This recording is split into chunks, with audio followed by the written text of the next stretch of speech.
Hey everyone, my name is Robbie Phillips and welcome to the second season of The Process. If you followed the show through season 1, you know the script already. I'm not here to make you look good, I'm here to make you climb good. In season 1, we focused on my philosophy and training concepts. In season 2, however, we're going to be looking at what really makes a climber perform, specifically the mental side of climbing, which, as we all know, can be the make or break of a climber's performance. There are two main types of fear in climbing: the fear of failing and the fear of falling. Both can be debilitating to a climber's performance. Today, however, we're going to be focusing on the fear of falling. The fear of falling is something that everybody goes through at some point or another. Some of us are good at dealing with it, whilst others are dominated by its controlling force. I don't agree that you ever actually overcome the fear of falling, but you can certainly learn how to deal with it better. First, we have to identify what actually is the source of your fear. Are you scared of the height or exposure? Is it the fear of hurting yourself on a fall? Do you trust your Belayer and equipment? It's asking these questions and being honest with your answers that will help guide you towards an effective handling strategy. A starting point would be to make sure you are always climbing with a trusted partner using devices that you know and are comfortable with. Getting a routine of checks before you start a climb can help relax any worries before a climb. Number 1, buddy check your knot and the belay device. Brilliant. Number 2, do a weighted hang on the rope Cool. to feel the security of your harness, knot and device.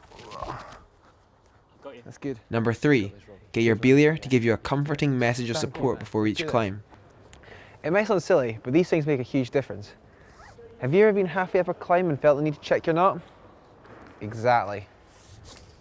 Your Belayer's style is also important. Make sure that they are capable of giving you a soft catch. That way, you won't be scared of hitting the wall too hard when you fall. A major factor that I've found affects even the very best of climbers is exposure. Exposure might not harm you, but some climbers are frozen by fear when they're on an exposed face. This could be halfway up El Cap or even on a more exposed section of wall. But more time spent in these places, the better at dealing with them you'll become.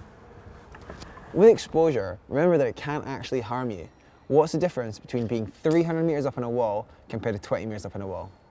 The way I see it, the brain is a muscle, and just like any other muscle in a human body, it will adapt to training stimulus.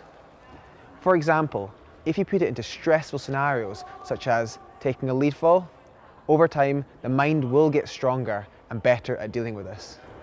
I start off by taking falls on a top rope to get the feeling of a free fall without being on lead.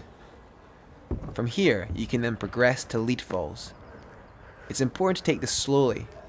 My preferred strategy is to start off taking small falls below the quick draw that I've clipped. Okay, I'm just going to take a wee fall below the rope, okay?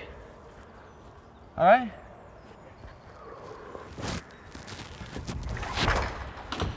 I then build up to taking these falls at the quick draw. Gonna fall here? And then eventually above the quick draw.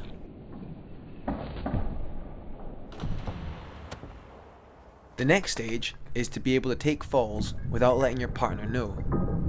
The fall is still in your control, but develops trust with your Belayer. I got to a point in my climbing where although I could take a fall, I really was too scared to actually go for it on a climb. That's when I first started using mantras. A mantra is an inner voice used to focus your thoughts. Mine was one move more, one move more, one move more. That kept me focused on the actual movement of the climbing rather than the potential outcome of a fall. The last and most important point, I believe, is having the right mindset. You have to really want to get over it. To put yourself into stressful scenarios like taking falls, it's hard, and only those willing to step outside of their comfort zones regularly will reap the rewards. I think to a larger extent, climbers are just afraid of the unknown. It's the big what if. The truth is that only through experience can we be better at assessing the risks and therefore have an understanding of all the potential outcomes. I hope you've enjoyed watching this episode of The Process Season 2. For more detailed information on the topics discussed in this episode, then follow the link in the description.